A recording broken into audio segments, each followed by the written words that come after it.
Hi, Dr. Motwani here from Cornea Revolution. We are going to talk about the treatments for keratoconus. The essential treatments start with contacts, soft contacts, hybrid lenses, or glasses for mild keratoconus. These are usually sufficient. You may see some nighttime issues as the pupil opens up over the small cone, but usually you can get away with in small amounts of keratoconus with these. Then move on to scleral lenses. Scleral lenses create a new perfect surface over the cornea that makes a scleral lens surface. Underneath it, a tear sandwich. Underneath that, the irregular cornea, so it creates a new focusing system. There are wavefront scleral lenses too, or ovid scleral lenses. I'm not sure they work better. Some people say they do. They don't make a lot of sense to me, but they exist. The third thing is corneal cross-linking. Corneal cross-linking actually strengthens the cornea to stop progression.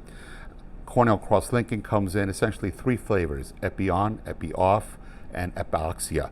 Epi-on strengthens 100 to 150 microns. Epi-off strengthens 250 microns more, so it has a lower rate of progression. Epi-off is 2 to 5% progression, although I never see it progress because we mainly just do epi-off. Epi-on is 8 to 15% progression long term. And epi-oxia is the new one that actually splits the difference. It's 150 to 200 microns. Not as much data on that, but essentially long-term data on that, but it tries to split the difference. We personally do epi-off, a little more healing time at the beginning, but longer term, better to prevent any type of progression. Finally, corneal cross-linking does not actually improve the vision. It can slightly lower the HOA, which is the measure of the irregularity, by a few percent, but some people feel it makes the irregularity worse. That's likely because it can actually also flatten the cornea because of the rigidity, changing the prescription a little bit, and then changing the actual interaction of where that irregularity is in comparison to your pupil, and change what that little bit of irregularity difference does. So that is something that some people notice, but it really shouldn't change your vision very much. If you want to change your vision significantly, the surgical options are essentially divided into two: a peripheral cone compression treatment, which is CTAC, CARES, or INTACs.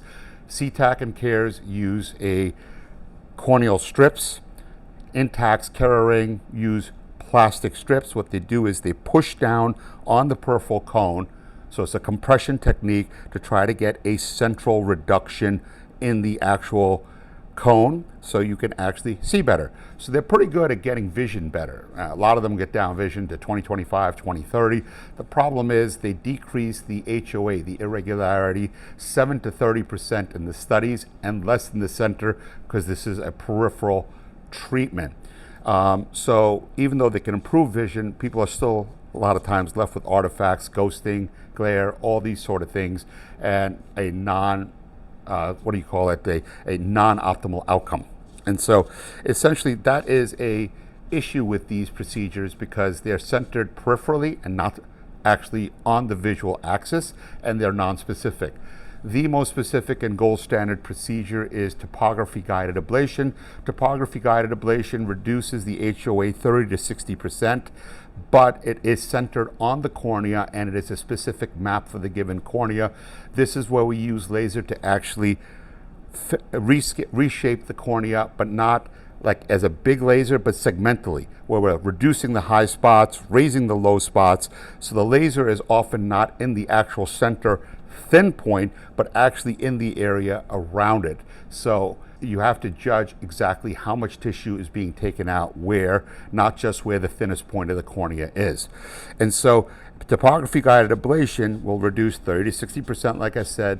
The most refined versions will actually also treat the part of the irregularity that is hidden by the epithelium as it thins and thickens over the high and low spots. That's what we call the CREATE protocol. That is epithelial compensation adjusted transepithelial topography guided PRK. We call it the CREATE protocol.